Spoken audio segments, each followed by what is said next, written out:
Bienvenue à tous dans cette nouvelle vidéo. On se retrouve pour la première des deux analyses de ce vendredi 22 avril 2022. Oui, aujourd'hui il y en a deux, du coup, comme je viens de le dire à l'instant.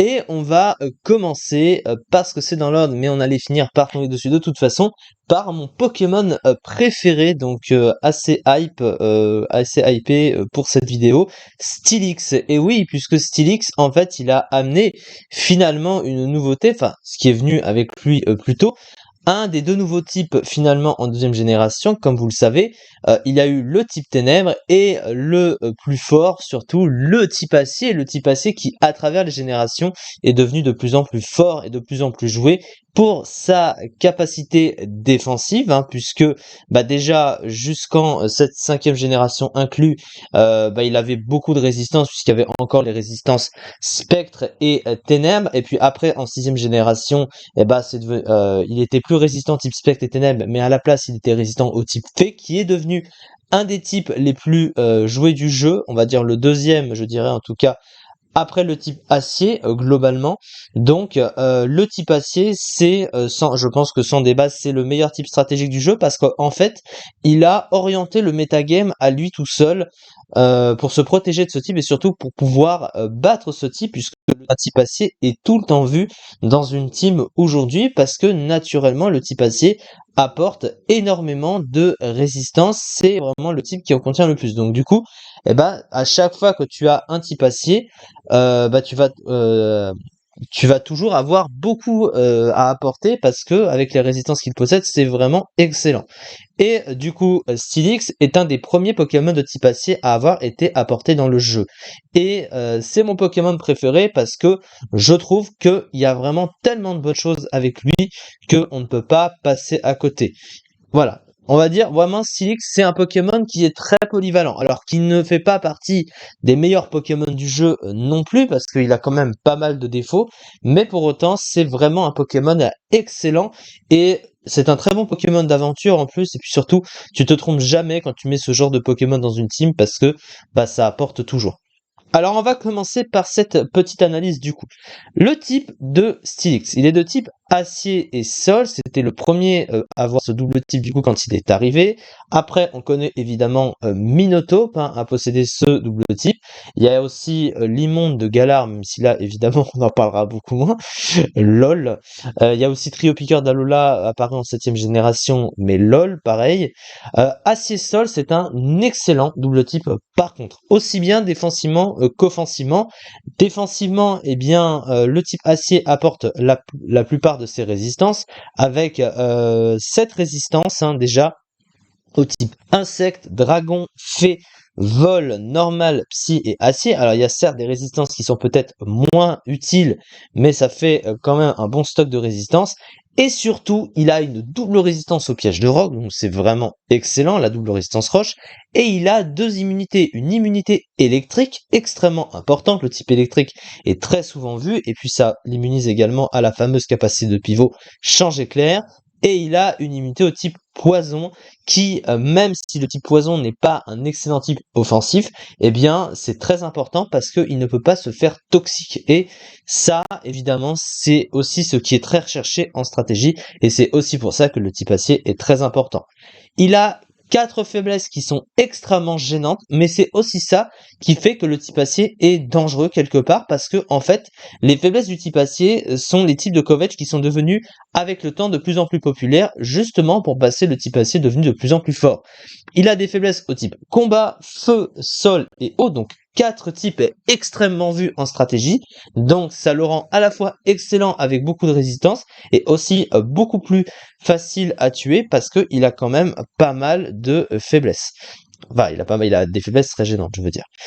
Offensivement, acier et sol, c'est excellent aussi, sachant que avec le double type, je veux dire les deux types roche et sol, donc le fameux Edgequake, donc la combinaison de lame de roc, comme son nom l'indique, avec séisme, tu touches presque tous les Pokémon du jeu, à part les fameux Pokémon de type plante combat et plante et sol, donc Torterra, Chapignon, Viridium, Blindépic, mais le type acier est neutre sur ces Pokémon, ce qui signifie que déjà avec les types acier et sol en stab, tu touches presque tout. Vous voyez, il y a 32, on va dire 33 Pokémon qui résistent, mais si jamais tu mets une attaque de type roche avec, eh bien tu touches tout le monde. Donc offensivement, c'est du pain béni, ce type, il est excellent. Voilà, autant défensivement qu'offensivement, malgré ses faiblesses, pardon, très gênantes, donc vraiment c'est très fort. Les 3 talents de ce Pokémon sont excellents aussi. Il faut bien comprendre que Steelix en stratégie, c'est vu comme presque le meilleur compresseur de rôle du jeu quasiment, parce qu'en fait tu peux le jouer avec plein de choses différentes et il sera toujours adapté aux différents sets où tu pourras le jouer en fait. Ça veut dire que tu peux le jouer offensif, tu peux le jouer bulky et offensif à la fois, bulky défensif un tout petit peu en soutien même si c'est moins fort parce qu'il a moins d'options. Bref, il va pouvoir avoir plusieurs rôles en même temps avec ce qu'il a. Donc c'est vraiment sa polyvalence qui le rend assez fort. Alors au niveau des talents du coup, il possède Tête de Roc. Tête de Roc, qu'est-ce que ça fait? Ça annule le recul pris sur les attaques à recul, cela va sans dire. Et eh bien il a la fameuse capacité fracasse-tête, la capacité de Charcos qui prend un recul. Donc du coup c'est adapté, même si c'est quand même très restreint par rapport au talent. Donc en général on s'en servira rarement, voire presque jamais. Mais c'est quand même utile, là où bon, ça profite pas d'un stab, mais au moins c'est quand même une capacité assez forte. Surtout que c'est une capacité de type roche qui se combotte bien avec son stab sol. Il a Sheer Force. Alors Sheer Force, c'est sans limite, ça augmente de 30% la puissance des capacités ayant un effet secondaire, et en échange, ça annule ce même effet secondaire. Donc ça se combatte assez bien par exemple avec Tête de Fer, qui a un effet secondaire, et il a d'autres capacités ayant cela, il a les crocs élémentaires, donc ça se combatte avec. Donc voilà, c'est très utile aussi. Et il a enfin fermeté. Fermeté, qu'est-ce que c'est? Eh bien en gros, ça lui permet de se placer s'il est au maximum de sa barre de vie, parce que en gros, si sur le point de se faire one shot, il peut tanker à 1 point de vie, et c'est extrêmement fort parce que c'est un Pokémon très défensif, et du coup, en général, c'est toujours des Pokémon très défensifs qui en profitent parce que ils peuvent mieux tanker les coups que des Pokémon offensifs qui ont moins de bulk globalement, et du coup, bah, ça lui permet de plus facilement se placer avec ça, et au moins avoir la garantie de tanker à 1 point de vie en rentrant au combat. Il faut aussi noter que sa double résistance au piège de roc, c'est aussi du pain béni, évidemment. Il a l'immunité à la tempête de sable, donc il prend pas sur ces dégâts résiduels là. Il prend pas sur les dégâts du poison parce qu'il a une immunité à toxique, donc au type poison. Donc voilà, c'est extrêmement fort. On va passer aux statistiques. Les statistiques, c'est à la fois ce qui est bon pour lui et ce qui est aussi très mauvais, parce que bon, on est d'accord, c'est pas des statistiques qui sont incroyables de très très loin. Voilà. À part la seule chose qu'il possède et qui le rend évidemment extrêmement fort, c'est sa défense de 200. Et 200 en défense, c'est énorme. C'est une des meilleures défenses du jeu. Après Ama qui a 211 de défense, après Mega Stylix lui-même, puisqu'il a eu une méga évolution avant de 230, il y a Mega Galeking aussi, il faut le rappeler. Il a une des meilleures défenses physiques du jeu. Donc sur le physique, il est très dur à one-shot. Donc il faut vraiment avoir un truc qui tape super efficacement et très fort, et principalement sur le spécial, parce qu'il est moins bon sur le spécial, pour pouvoir le tuer, parce que 200 c'est énorme. Alors il a une base PV de 75 qui est moyenne, mais avec ses 200 de défense, ça se combatte largement. Par contre, le reste des statistiques sont assez faibles, malheureusement. Il a 85 en attaque, c'est quand même utilisable, et puis surtout, il a du setup, donc il peut comboter, c'est pour ça qu'il est jouable offensivement, parce que 85 en attaque, c'est vrai que c'est mauvais pour un Pokémon offensif, mais avec un setup, tu peux un peu l'arranger, sachant que comme il a une grosse défense, eh ben, il peut tanker. Si en face il y a un Pokémon qui tape sur le physique, bah il peut se setup, tanker les coups et essayer de faire des dégâts pendant ce temps. Donc c'est pour ça qu'il a une très bonne compression de rôle. Par contre, il a une défense spéciale très mauvaise, 65 en défense spéciale. C'est pour ça qu'il est il est un peu trop orienté. Et du coup, il suffit d'un bon Pokémon spécial pour le gérer. 55 en attaque spéciale. De toute façon, il n'a pas vraiment le move pour. Et il a une vitesse de 30, alors c'est mauvais quand même, faut quand même le dire, même si pour un Pokémon défensif, avoir 30 de vitesse c'est pas mauvais, le problème, déjà il lui faut Pokémon avec une éventuelle distorsion peut-être pour mieux le placer, mais en fait le problème c'est qu'il est quand même plus lent que d'autres Pokémon défensifs avec 30 de vitesse, donc t'as beau moins t'en préoccuper pour un Pokémon défensif, ça reste une mauvaise vitesse pour Steelix et en général il va être obligé de prendre les coups avant de pouvoir agir, mais il y a aussi un autre problème par rapport à ça et ça vient du move pool. Alors le move pool de Steelix il est quand même bon, hein, voilà, ça reste un Pokémon fort comme Steelix donc évidemment il possède l'accès à Danse Draco et à Malédiction. Alors Malédiction, ça baisse la vitesse, mais c'est utilisable parce que ça augmente l'attaque et la défense, donc ça lui permet de mieux tanker sur le physique et à côté de pouvoir faire des dégâts sur la durée. Mais la seule chose, c'est que sa lenteur, en fait, ça fragilise la durabilité du Pokémon, qui est un peu son problème et on va en parler.